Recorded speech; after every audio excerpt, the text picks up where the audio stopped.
जी कितने समय से आप इस बिजनेस में हैं? मैंने 2015 एंड में ज्वाइन किया था एज अ कंज्यूमर। अच्छा, एज अ कंज्यूमर आपने बिजनेस उस समय टेकअप नहीं किया? नहीं, मुझे एक्चुअली समझ में नहीं आया था। अच्छा, बिजनेस समझ में नहीं आया था, तो बिजनेस समझ में कब आया आपको? मैं पहले ही तो कंज्यूम करती गई, जैसे कि हर एक के लाइफ में कोई ना कोई आता ही है। तो मेरे घर में भी मेरे एंजल सुप्रभा मैडम आए थे, तो मुझे ऐसे लग रहा था कि मेरा बेबी छोटा है, कब इनको मैं भगाऊं यहाँ से। तो सुप्रभा जी को? हाँ, क्योंकि वो बहुत बताते जा रहे थे ये। मुझे खाली एक ही चीज़ समझी कि कुछ प्रोडक्ट्स ना कैटलॉग में अट्रैक्टिव दिख रहे हैं तो मैं ले लेती हूँ। तो मैंने 1635 को ऑर्डर लिया था, और जैसे स्टार्ट किया, एक 1 वीक 2 वीक होने के बाद अच्छा लगा। प्रोडक्ट यूज किया आपने? प्रोडक्ट यूज तो मतलब वेस्टीज के प्रोडक्ट्स अच्छे हैं? अच्छे हैं, बेकार नहीं है? नहीं बहुत अच्छे। तो उसके बाद क्या हुआ फिर? उसके बाद स्लोली जैसे स्टार्टअप किया, मैम सपोर्ट करते गए। एक 2-3 इयर्स 2016-17 में जैसे फंक्शंस में आती गई मैं, पेरिस के गो ग्राउंड जो भी फंक्शंस होते थे, FRU वगैरह, तो एक सर का एक्शन मुझे बहुत अच्छे से याद है। उस समय ऐसे फंक्शन में मैं वही सीट पे वहीं बैठी थी जहाँ मैं आज बैठी हूँ, और मैंने एक जिद पकड़ी हुई है, मैं UCD हूँ पर मैं आगे नहीं बैठूंगी। हाँ, मैं पूछने वाला था कि आप UCD होकर पीछे क्यों बैठे? मैंने एक जिद पकड़ा, मुझे DUCD जाना है, सोफा पे बैठना है। तब तक आप आगे बैठोगे ही नहीं। कान्हा जी, आपके हस्बैंड, आपके फैमिली में कोई आपको इस बिजनेस में सपोर्ट करता है? पहले नहीं करते थे, अभी करने लगे हैं। कितने टाइम से? 1 ईयर से। तो UCD जाने के पहले क्या? UCD जाने से कुछ समय पहले, जैसे कोविड के बाद उन्होंने देखा कि मैं बहुत पैशनेटली वर्क कर रही हूँ। एक्चुअली सीन ऐसा है कि 2018 तक मैंने जो अपनी लेक्चररशिप है वो 13 साल से मैं जॉब करती हूँ एक ही कॉलेज में। 6000 की इनकम पे मैंने ज्वाइन किया था, और जब मैंने सर का जो मैंने एक्शन देखा था, सर ने अपने एक टॉक में बताया था कि सपने इतने बड़े और सोच इतनी छोटी। तो मैंने सीमा पाटिल मैम, मेरे अगेन अप्लाई नहीं है, उनको मैंने कहा कि मैम मुझे जॉब रिज़ाइन करना है। तो 2018 में मैंने घर जाके हस्बैंड से बात की कि मुझे जॉब रिज़ाइन करना है, तो उन्होंने मना कर दिया क्योंकि मेरा इंटरकास्ट मैरिज है, लव मैरिज। तो उन्होंने कहा नहीं, पॉसिबल नहीं है, क्योंकि आपकी इनकम 40,000 तक पहुंच चुकी है और मैं अलाउ नहीं कर सकता हूँ। तो उस समय मुझे कुछ समझ भी नहीं आया, लेकिन कहते हैं ना सर, गॉड अपने साथ होते हैं, जो होता है अच्छे के लिए होता है। 2018 में मेरा एक्सीडेंट हो गया, और एक्सीडेंट के बाद मैं बेड रेस्ट पे थी 9 मंथ। एक्सीडेंट ऐसा हुआ था कि मेरे कॉलेज में इवेंट था, और इवेंट के थ्रू मुझे जाना था। वो ट्रेन कैच करनी थी, मैं नहीं कैच कर पाई। मैंने कैच की तो आधी अंदर थी, आधी बाहर थी, और उस समय मेरा L4 L5 में स्लिप डिस्क इशू हो गया, जिसकी वजह से मुझे 9 महीना बेड पे ऐसे सोना था, क्योंकि उसका प्रॉब्लम का सॉल्यूशन वही होता है। तो ऐसे करते करते मैं उस दौरान में वही सोच रही थी कि अब क्या। लेकिन मैंने जबकि वेस्टीज ज्वाइन करके रखा था, तो मेरे जॉब रही उस समय या जॉब छूट गई? नहीं, जॉब थी तब भी। 9 मंथ मुझे लीव मैंने लिया था जॉब से, और दूसरी टीचर अपॉइंट कर गए वहाँ पर। तब मुझे वापस वही वर्ड्स याद आते थे कि अगर आप आपकी नौकरी पे नहीं भी रहोगे तो अगले दिन कोई और वहाँ पे आ जाएगा। मुझे एक दिन के लिए भी मेरे प्रिंसिपल, मेरे कॉलीग्स, कोई भी मुझे नहीं पूछते थे, कभी कॉल नहीं आती थी, क्योंकि ज़रूरत मेरी थी। 40,000 मुझे आते थे। मैं जैसे जैसे वापस स्टार्टअप करने, मतलब थोड़ी ठीक ठाक हो गई, 2019 में मैंने एक डिसीजन ले लिया कि अब कुछ भी हो जाए मुझे जॉब नहीं करनी, क्योंकि मेरे लाइफ में एक्टिव और पैसिव इनकम का महत्व समझ में आ चुका था। और इस दौरान मैंने हस्बैंड को भी थोड़ा कन्विंस कर लिया था, क्योंकि मैं उस समय भी वेस्टीज को पैशनेटली ही ले रही थी। बस इस तरीके से 2019 में जैसे मैंने रिज़ाइन किया, तो उस समय लेवल क्या था आपका वेस्टीज में? मेरा लेवल था डायमंड डायरेक्टर 19 में। हाँ, 19 में। और रिज़ाइन किया, मैंने कहा अभी मैं फुल फ्लैश में जोश से सिर्फ वेस्टीज करूँगी। तो सबको पता है जैसे कोविड आ गया, तो अब सब कुछ लॉकडाउन हो गया। लेकिन जो होता है अच्छे के लिए होता है। जो हम 22 टीचर्स थे, सब टीचर्स को निकाल दिया गया कॉलेज से, सिर्फ 2 रह गई, लेकिन मैंने रिस्पेक्ट के साथ रिज़ाइन किया था।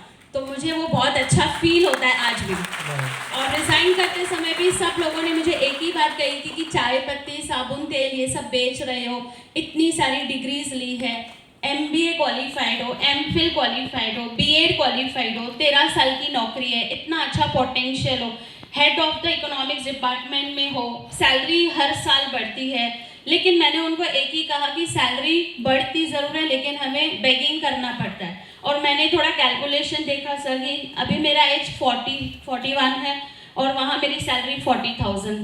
तो मैंने देखा कि मैं 10 साल भी उस नौकरी में रहूँगी ना तो 1,000-1,500 के हिसाब से 10 साल बाद भी 1 लाख नहीं आएगा, जो कि यहाँ पे बहुत जल्दी लोगों को इनकम आ रही है। तो मैंने डिसीजन लिया, मैंने जॉब रिज़ाइन की और सब कुछ लॉकडाउन फिर भी बहुत अच्छा हमारा जूम पर हमने स्टार्टअप किया।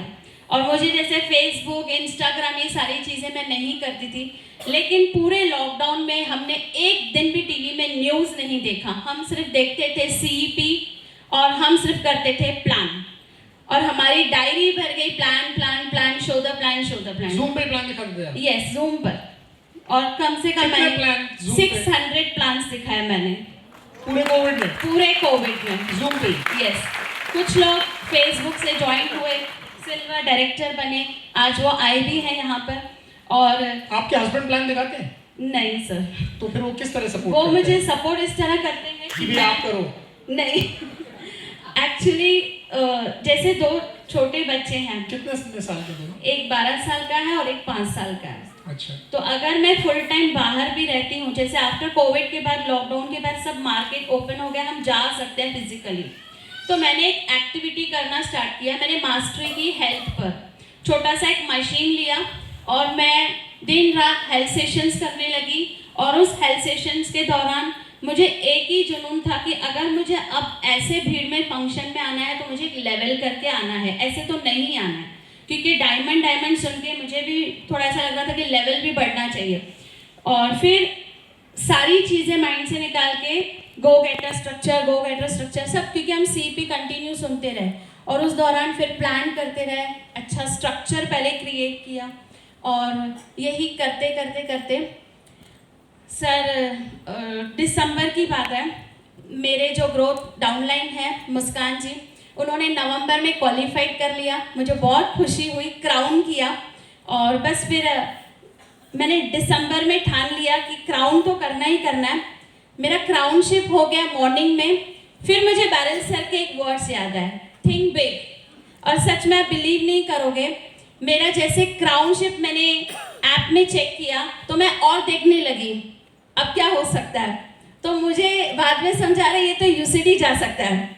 तो फिर मैंने अपनी अपलाइन को कॉल किया, मैम मैं तो UCD जा सकती हूँ। बोला गो अहेड। मतलब ये सारा चमत्कार ये कि हम बैरल सर के जो वर्ड्स को कैच करते हैं, थिंक बिग। तो मॉर्निंग में मेरा हुआ क्राउन और इवनिंग में मैंने किया UCD।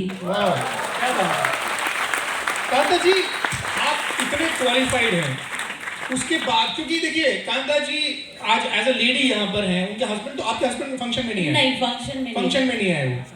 एक एज अ सिंगल लेडी आप बिजनेस को बिल्ड कर रही हैं। बहुत सारी लेडीज यहाँ पर हैं, उनको ये चैलेंज आता है। मैं मानता हूँ लेडीज की अपनी लिमिटेशंस होती हैं, तो उनको ऐसा लगता है कि हम कैसे घर घर जाएंगे। आपको क्या लगता है इसके बारे में? आपका क्या सोचना है कि आप इतने क्वालिफाइड होने के बाद ये बिजनेस करना, लोगों के घर जाना, प्रोडक्ट्स बताना अच्छा लगता है? क्या सोचते हैं आप इसके बारे में? सर अच्छा, मतलब इसमें हमारे ड्रीम्स है। और सेकंड थिंग, हस्बैंड जो है फिजिकली हमारे साथ नहीं चलेंगे, लेकिन मॉरल सपोर्ट उनका हमेशा मिलता है। आज मेरे घर में शादी है, मतलब मेरे देवरानी के भाई की घर की शादी है, तो उनको मैंने कहा आप हल्दी शादी अटेंड करना, आपके लिए वहाँ रहना इम्पोर्टेंट है, मेरे लिए ये इम्पोर्टेंट है। आपने शादी छोड़ दी? नहीं, वो शादी अटेंड कर रहे हैं, मैं यहाँ पर हूँ, तो हम लोग सब मैनेज करके चलते हैं। That's really nice। देखिए, नहीं तो बहुत सारे लोग तो इसलिए नहीं आए होंगे कि घर में शादी है, हम आ ही नहीं सकते। पर ये कमिटमेंट है।